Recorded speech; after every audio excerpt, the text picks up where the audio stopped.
Hey people, welcome back to my channel dependent to independent. టాపిక్లోకి వెళ్ళే ముందు వీడియోని లైక్ చేసి ఛానల్ని సబ్స్క్రైబ్ చేసుకోండి. ఈరోజు టాపిక్ ఏంటంటే లోన్ ప్రాసెస్.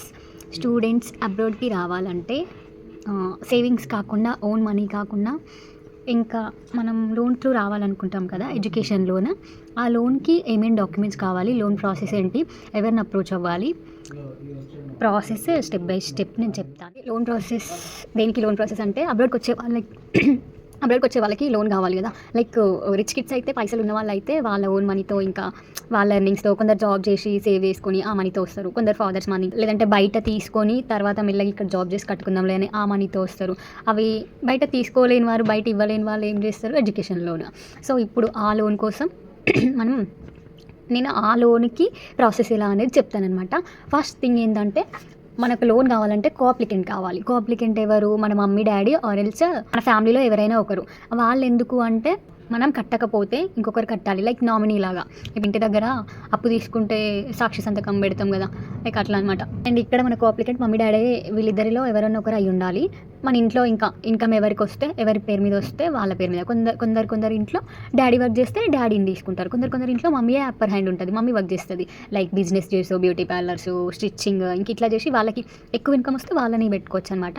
మ్యాక్సిమం పీపుల్ ఫాదర్ని పెడతారు. ఇట్లా మమ్మీ డాడీ ఆర్ మన ఫ్యామిలీ మెంబర్స్ని ఎవరైనా కొన్ని కోఅప్లికెంట్ తీసుకోవచ్చు. సో ఇప్పుడు కోఅప్లికెంట్స్కి ఉండాల్సిన రెస్పాన్సిబిలిటీస్ ఏంటి అంటే వాళ్ళు ఏ పొజిషన్లో ఉండాలి అంటే, అయితే జాబ్ ఎంప్లాయీస్ అన్నా ఉండాలి, లేదు అంటే బిజినెస్ ఐటీ రిటర్న్స్ మెయింటైన్ చేస్తూ ఉండాలి. ఇవేం కాకుండా ఇంకా అగ్రికల్చర్ త్రూ కూడా వెళ్ళొచ్చు. నా ప్రాసెస్ అగ్రికల్చర్ త్రూనే. అండ్ ఇది జాబ్ ఎంప్లాయీస్కి అండ్ ఐటీ రిటర్న్స్కి కూడా సేమ్ ప్రాసెస్. కాకపోతే అగ్రికల్చర్ సర్టిఫికేట్స్ ప్రూఫ్స్ ఇచ్చే ప్లేస్లో ఈ జాబ్ పే స్లిప్స్, ఇంకా ఐటీ రిటర్న్స్ అవి సబ్మిట్ చేస్తాం అంతే. అండ్ ఇప్పుడు నాది వచ్చేసి అగ్రికల్చర్ బేస్డ్, అగ్రికల్చర్ లోన్తో అన్నమాట. ప్రాసెస్ ఏంటి అంటే, రిక్వైర్డ్ డాక్యుమెంట్స్, లోన్ ప్రాసెస్కి రిక్వైర్డ్ డాక్యుమెంట్స్ ఏంటివి అంటే, applicant photo, applicant Aadhaar, applicant PAN, applicant mobile number and applicant mail ID. Same coapplicant photo, coapplicant Aadhaar, coapplicant PAN card, coapplicant phone number, coapplicant mail ఐడికి mail IDs ఉండవు కదా, మనం ఒక సింపుల్గా ఒక మెయిల్ ఐడి అప్పుడప్పుడే క్రియేట్ చేయొచ్చు. క్రియేట్ చేస్తే బెటర్, లేదంటే మనకే ఇంకొక మెయిల్ ఉంటే ఆ మెయిల్ అయినా ఇవ్వచ్చు. ఇచ్చిన తర్వాత ఇంకా ఏంటి అంటే, మన applicant bank statement 6 months bank statement, and co-applicant 6 months bank statement. 6 months అంటే ఇప్పుడు ఇది నవంబర్కి ముందు 6 months బ్యాంక్ స్టేట్మెంట్ అనమాట. June, July, August, September, October, November అట్లా 6 months బ్యాంక్ స్టేట్మెంట్. కోఅప్లికెంట్ది అండ్ అప్లికెంట్ది, మనం ఏ బ్యాంక్ అయితే యూజ్ చేస్తున్నామో ఆ bank 6 months bank statement. And also మన ఎలక్ట్రిసిటీ బిల్, గ్యాస్ బిల్ ఎవరి పేరు మీద అయితే ఉందో, లైక్ కోఅప్లికెంట్ అగ్రికల్చర్ అనమాట. మాకు ల్యాండ్ బేస్డ్ నేను తీసుకుంటున్నా లోన్. నాకు మా డాడీ మమ్మీ ఎంప్లాయీస్ కాదు, లైక్ ప్రైవేట్ జాబ్ ఎంప్లాయీస్ కాదు, గవర్నమెంట్ జాబ్ ఎంప్లాయీస్ కాదు, అండ్ అటు బిజినెస్ మ్యాన్ కూడా కాదు. సో మాకు కొంచెం ల్యాండ్ ఉంది, ఆ ప్రూఫ్స్ పెట్టి లోన్ తీసుకుంటున్నా. దాని గురించే నేను చెప్తున్నా. దాంట్లో కోఅప్లికెంట్ నేమ్ ఉంటుంది కదా, ఎవరి పేరు మీద అవుతుందో ఈ electricity bill and gas bill ఇవి కూడా వాళ్ళ పేరు మీద, ఈ రెండిట్లలో ఏదో ఒకటి. ఎలక్ట్రిసిటీ బిల్ పెట్టినాం అనుకోండి, ఎలక్ట్రిసిటీ బిల్ ఇప్పుడు మా నాన్న పేరు మీద ఉందనుకోండి, ల్యాండ్కి సంబంధించిన పేపర్స్ కూడా నాన్న పేరు మీదే ఉండాలన్నమాట. అట్లా ఇక్కడ ట్విస్ట్ ఏంటంటే, నాకు కోఅప్లికెంట్ మా నాన్న కాదు, మా డాడీ కాదు, మా పెద్దనాన్న. ఎందుకు అంటే, మా డాడీ మా పెద్దనాన్న మాకు తక్కువ ల్యాండ్, ఆ తక్కువ ల్యాండ్ కూడా మా పేరు మీద లేదు, మా పెద్దనాన్న పేరు మీదే ఉంది. ఎందుకంటే వీఆర్ నాట్ సెపరేటెడ్, మేము సపరేట్ కాదు, మేము కలిసి ఉంటాం కాబట్టి ల్యాండ్ ఇంకా సపరేట్ చేసుకోలేదు. అంటే ఎవరి పేరు మీద వాళ్ళు చేసుకోలేదు, మా పెద్దనాన్న వాళ్ళే కదా అని మేము ఇంకా పెద్దనాన్న పేరు మీదే ఉండింది. సో అట్లా ఇప్పుడు మా డాడీని కోఅప్లికెంట్ తీసుకోరాదు, ఎందుకంటే డాడీని తీసుకుంటే డీటెయిల్స్ అన్నీ పెద్దనానే ఉంటాయి కదా ఆ అగ్రికల్చర్ సర్టిఫికేట్లో. సో పెద్దనాన్నని తీసుకున్నా. ఇప్పుడు నా కోఅప్లికెంట్ మా పెద్దనాన్న. అందుకే ఎలక్ట్రిసిటీ బిల్ కూడా పెద్దనాన్న వాళ్ళ ఇల్లుదే పెట్టాలన్నమాట 6 months. ఇవి మ్యాండేటరీ డాక్యుమెంట్స్ ఇప్పుడు లోన్ ప్రాసెస్ మొత్తంలో ఇవి. వీటితో పాటు మన కాలేజ్ నుండి కండిషనల్ ఆఫర్ లెటర్ వస్తుంది కదా, కండిషనల్ వచ్చిన తర్వాత అన్కండిషనల్ ఆఫర్ లెటర్ వస్తుంది కదా, ఆ ఆఫర్ లెటర్. అండ్ మీకు మెయిల్కి కాలేజ్ నుండి ఏమైనా కన్ఫర్మేషన్ మెయిల్స్ వస్తాయి, ఆ మెయిల్స్ ఫార్వర్డ్ చేయమంటారు. ఆ మెయిల్స్ ఇవన్నీ ఫస్ట్ గ్యాదర్ చేసి పెట్టుకోండి. అండ్ మనం కోఅప్లికెంట్ని ఎవరినైతే పెడుతున్నామో వాళ్ళ సిబిల్ స్కోరు మంచిగా ఉండాలి. మన applicant CIBIL score, co-applicant CIBIL score better ఉండాలి. అండ్ నేను చెప్పిన డాక్యుమెంట్స్, ఈ డాక్యుమెంట్స్ అన్నీ మనం పంపించిన తర్వాత ఎవరికి పంపించాలి అంటే మనం ఏదో ఒక కన్సల్టెన్సీలో జాయిన్ అవుతాం కదా, కన్సల్టెన్సీ వాళ్ళకి, బ్యాంక్ వాళ్ళకి, ఎడ్యుకేషన్ లోన్స్ ఇచ్చే బ్యాంక్ వాళ్ళకి కనెక్షన్ ఉంటుంది అనమాట. మనకి ఎడ్యుకేషన్ లోన్ ప్రాసెస్ స్టార్ట్ అయినప్పుడు కన్సల్టెన్సీ వాళ్ళు లోన్ ప్రాసెస్ చేసే ఎంప్లాయీస్ నెంబర్ మనకి ఇస్తారు. మనం ఇంకా ఈ లోన్ ప్రాసెస్ అంతా వీళ్ళతో కమ్యూనికేట్ అవ్వాలన్నమాట. అప్పుడు ఈ డాక్యుమెంట్స్ అన్నీ మనం పంపించిన తర్వాత వాళ్ళు మీకు ఏ బ్యాంక్స్ ఇంట్రెస్ట్ ఉన్నాయో అడుగుతారు. అంటే మీకు ఏ బ్యాంక్ నుండి కావాలి అనుకుంటున్నారో అని అడుగుతారు. వాళ్ళు ద మోస్ట్ బ్యాంకులు ఏ బ్యాంకులు అయితే లోన్ ఇస్తున్నాయి అనేసి ఒక 3-4 బ్యాంక్స్ నేమ్స్ చెప్తారు. మనం దాంట్లో నుండి సెలెక్ట్ చేసుకోవాలి. నాకు హెచ్డిఎఫ్సి, అవాన్స్, ఇంక్రీడ్, ఈ ఇంకొక బ్యాంక్ ఐడిఎఫ్సి, ఈ 4 బ్యాంక్స్ చెప్పినారు. నేను ఈ 4 బ్యాంకుల గురించి కనుక్కొని ఏ బ్యాంక్లో ఎక్కువగా ఇస్తున్నారు అని వేరే వాళ్ళతో కనుక్కొని చూస్ చేసుకున్నా. 3 బ్యాంకులకి అప్లికేషన్ పెట్టమన్నా, హెచ్డిఎఫ్సి క్రెడిలా, అవాన్స్ అండ్ ఇంక్రీడ్ 3 బ్యాంక్స్కి అప్లికేషన్ పెట్టమన్న తర్వాత 3 బ్యాంక్స్కి పెట్టేసిన తర్వాత ఫస్ట్ అవాన్స్ నుండి వచ్చింది ఆఫర్ 28 lakhs అండ్ తర్వాత హెచ్డిఎఫ్సి నుండి 25 వచ్చింది. ఇంక్రీడ్ది ఇంకా నెక్స్ట్ ఇంక్రీడ్ చాలా లేట్ అయిపోయింది, ఇంకా అది మేము క్యాన్సిల్ చేసేసినాం. ఈ రెండిట్లలో నేను ఏది చూస్ చేసుకున్నా అంటే హెచ్డిఎఫ్సి క్రెడిట్లో చూస్ చేసుకున్నా. 3 బ్యాంక్స్కి అప్లై చేసినాకనే మనకు ఒక మెయిల్ అండ్ టెక్స్ట్ మెసేజ్ వస్తాయి. కంగ్రాచులేషన్స్ అని చెప్పేసి మన నేమ్స్ అండ్ సో అని వచ్చి మన అమౌంట్ ఎంత అని వచ్చి అప్లికేషన్ ఐడి వస్తుంది, లోన్ అప్లికేషన్ నెంబర్ వస్తుంది. అప్పుడు మనకి ఏ బ్యాంక్ కావాలంటే ఆ బ్యాంక్ వాళ్ళతో ఇంకా కాంటాక్ట్ అయ్యి ప్రాసెస్ చేయొచ్చు అనమాట. మనకి లోన్ వచ్చిన తర్వాత నెక్స్ట్ ప్రాసెస్ ఏంటి అంటే ఆ లోన్ కావాలి అంటే ఇంకా మనకి వాట్సాప్లో డైరెక్ట్ వచ్చేస్తుంది. మనలో ఒక మెసేజ్ వస్తుంది, లోన్ అప్లికేషన్ నెంబర్ ఇంకా ఇంత లోన్ మీకు ఇంత అమౌంట్ అని చెప్పేసి వస్తుంది.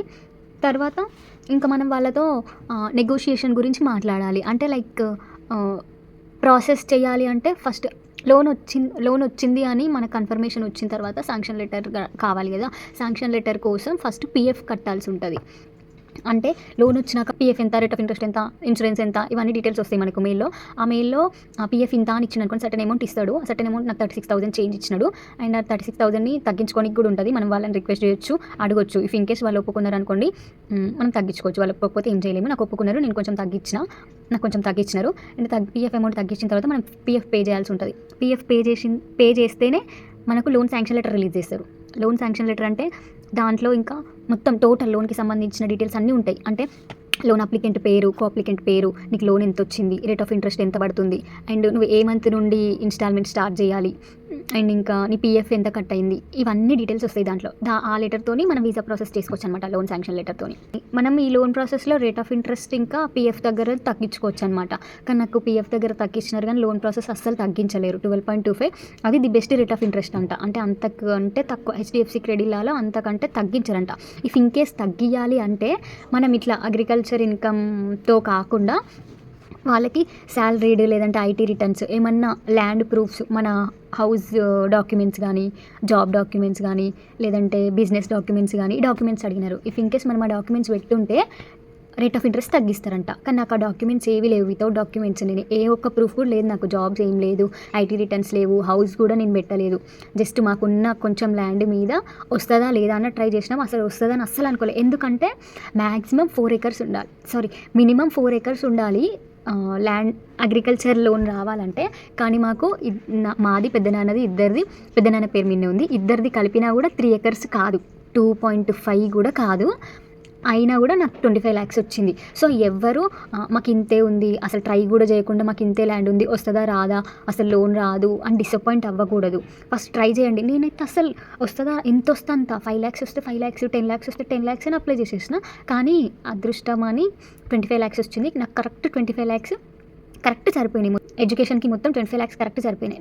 నేను క్యాలిక్యులేట్ చేసుకున్నా, అన్నీ చేసుకొని నాకు 25 lakhs కావాలి అని నేను వాళ్ళకి చెప్పిన. వాళ్ళు 25 lakhsకే అప్లికేషన్ పెట్టినారు. 25 lakhs వచ్చింది. అట్లా అయిందనమాట. అందుకే ముందే మనమే అందరిని అడిగి, అంటే నేను కూడా ముందు అనుకున్నా, మా ఫ్రెండ్స్కి అడిగినాను, మాకు ఇన్ని ఎకర్స్ ఉంది, ఇంత వచ్చింది అని చెప్పినారు.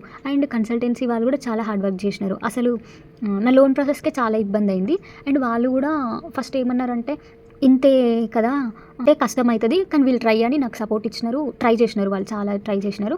వాళ్ళ ట్రై ఇంకా నా ట్రై అన్నీ ఫలించి, కానీ చాలా డేస్ వెయిట్ చేసినాం దీనికోసం. ఎందుకు అంటే లోన్ అగ్రికల్చర్ ఇన్కమ్ సర్టిఫికేట్ అనేది పెద్దనాన్న వాళ్ళకి ఫస్ట్ లేదు. అది ఇంకా నాకు ఈ ప్రాసెస్ స్టార్ట్ అయినాకనే అప్లై చేసి అది వచ్చేసరికి మ్యాక్సిమం 2 months పట్టింది. 2 months ఆ సర్టిఫికేట్ కోసం ఖాళీగా డేస్ అన్ని పాస్ అవునాయి. అట్లా ఇంకా లేట్ అయింది. సో ఆ సర్టిఫికేట్ వచ్చింది. ఆ సర్టిఫికేట్ పైన ఉంటుంది అనమాట మనకి ఇయర్లీ ఇన్కమ్ ఎంత అని. అది ఇయర్లీ ఇన్కమ్ 12-13 lakhs ఉండాలి. మాకు సర్టిఫికేట్లో ఎట్లా ఉంది అంటే ఆ ల్యాండ్ మొత్తం అమ్మేస్తేనే 4 lakhs వస్తుంది అన్నట్టు ఉంది. నేను మీకు ఆ సర్టిఫికేట్ ఎట్లుంటుంది అని ఇక్కడ డిస్ప్లేలో పెడతాను. అండ్ లోన్ శాంక్షన్ లెటర్ కూడా పెడతాను చూడండి. లోన్ శాంక్షన్ లెటర్లో రేట్ ఆఫ్ ఇంట్రెస్ట్, ఇంకా నా పీఎఫ్, కాలేజ్ నేము, అప్లికెంట్ నేము, కో అప్లికెంట్ నేము, నా ఇన్స్టాల్మెంట్ ఎప్పుడు స్టార్ట్ అవుతుంది, నేను ఎన్ని మంత్స్ కట్టాలి అంతా ఉంటుంది. ఓకే, ఈ ప్రాసెస్ అంతా అయిపోద్ది. మనం పీఎఫ్ తగ్గించమని మాట్లాడుకున్న తర్వాత వాళ్ళు తగ్గించిన తర్వాత మనం పే చేయాలి. పీఎఫ్ పే చేయగానే మనకు శాంక్షన్ లెటర్ రిలీజ్ చేస్తారు. ఇంకా శాంక్షన్ లెటర్లో ఏమేమి డీటెయిల్స్ ఉంటాయో చెప్పాను కదా, ఇంకా లోన్కి సంబంధించిన ఎవ్రీథింగ్ దాంట్లో ఉంటుంది. దాంతోపాటు మనకు లోన్ అగ్రిమెంట్ కూడా వస్తుంది. లోన్ అగ్రిమెంట్ అంటే అగ్రిమెంట్ మనకు వస్తుంది ఎట్లా అంటే పీడిఎఫ్ లాగా వస్తుంది. పీడిఎఫ్లో మనం కొన్ని డీటెయిల్స్ ఫిల్ చేయాలన్నమాట. అగ్రిమెంట్ ఆల్మోస్ట్ 30 pages వస్తుంది, 30, 33, 34 అట్లా వస్తుంది. నాకు 40 వచ్చింది. ఎందుకంటే నేను నా డీటెయిల్స్, మా డాడీ డీటెయిల్స్, మా పెద్దనాన్న డీటెయిల్స్ ముగ్గురివి కాబట్టి నాకు 40 pages వచ్చింది. అండ్ కో అప్లికెంట్ డాడీ అయిన వాళ్ళకి 33 రావచ్చు. మా ఫ్రెండ్ ఒక ఆమెకి 33 pages వచ్చింది. పీడిఎఫ్ మొత్తం మనం అగ్రిమెంట్ పేజెస్ తీసుకొని దాంట్లో ఇంకా డీటెయిల్స్ ఉంటాయి. ఎట్లా అంటే ఫస్ట్ ఫామ్లో మన డీటెయిల్స్, మన ఫోటో, కో అప్లికెంట్ ఫోటో, ఇంకా అట్లనే ఒక 10 pages మొత్తం మనకు సంబంధించినవి ఉంటాయి. ఇంకొక 10 pages మొత్తం మన కో అప్లికెంట్కి సంబంధించినవి ఉంటాయి. అట్లా నాకు ఒక 10 pages నాకు మా డాడీకి సంబంధించిన డీటెయిల్స్, ఇంకొక 10 pages నాకు మా పెదనాన్నకి సంబంధించిన డీటెయిల్స్, ఇంకొక 10 pages నా డీటెయిల్స్. అట్లా కాబట్టి నాకు పేజెస్ ఎక్కువ వచ్చినాయి. అండ్ దాంట్లో నాకు మా డాడీకి సంబంధించిన పేపర్స్లో నా సైన్స్, మా డాడీ సైన్స్ కావాలి. అండ్ నాకు మా పెద్దనాన్నకి సంబంధించిన పేపర్స్లో నా సైన్స్, మా పెద్దనాన్న సైన్స్లు అట్లా కావాలన్నమాట. అగ్రిమెంట్ అంటే ఏంటి, మేము మీ అగ్రిమెంట్ ఇస్తున్నాం, సో మీరు మాకు సంతకాలు చేయాలి అనే కదా. సో అట్లా సైన్స్ కావాలి.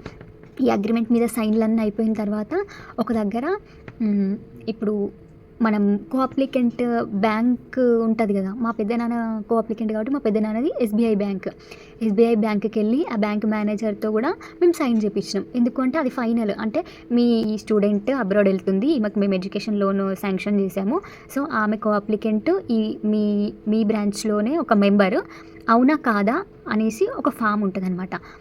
ఆ ఫామ్లో ఆ బ్రాంచ్ మేనేజర్ సైన్ కావాలి. మనం బ్రాంచ్కి వెళ్ళి ఆయనకి చెప్పిన తర్వాత ఆయన చెక్ చేసుకుంటాడు. బ్యాంక్ బుక్ ఇవ్వగానే దాంట్లో చూసి చెక్ చేసి ఆయన స్టాంప్ వేసి ఇస్తాడు బ్యాంక్ మేనేజర్. అట్లా మేము మా పెద్దనాన్న బ్యాంక్కి వెళ్ళి స్టాంప్ వేసుకొని వచ్చినాము.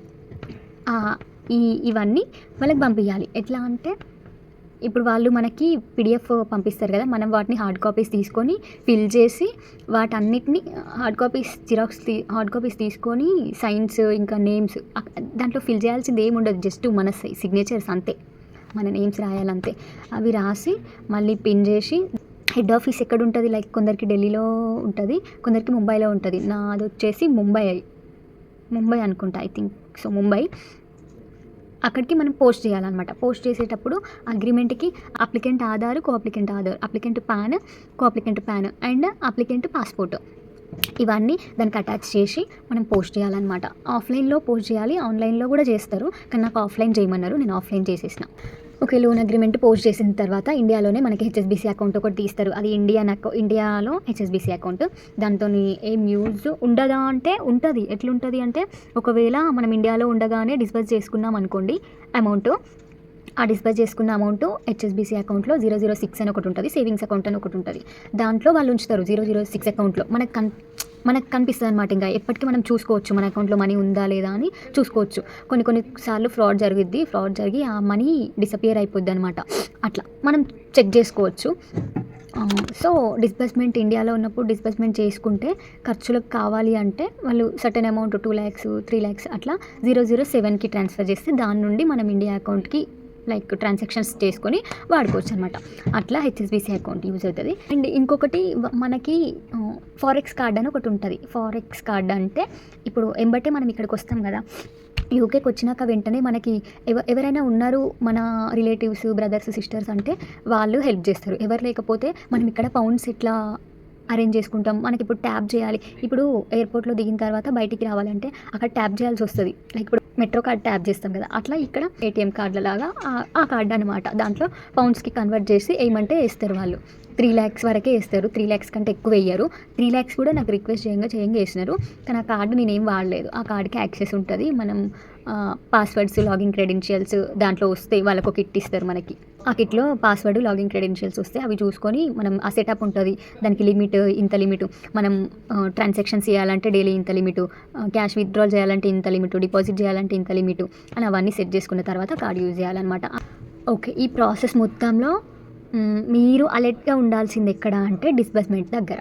వాళ్ళు మనకి ఇంకా అయిపోయింది, ప్రాసెస్ అయిపోయిన తర్వాత డిస్బర్స్మెంటల్ కోసం ఒక లెటర్ పంపిస్తారు. ఆ లెటర్ మనం ఏమనుకుంటాం, నాకు పంపించినారు సేమ్ అట్లే. నేను అన్నీ చదివినా, కాకపోతే ఏమనుకున్నా 25 lakhs ఇంత ఇది అని ఉన్నాయి, డీటెయిల్స్ అన్నీ ఉన్నాయి.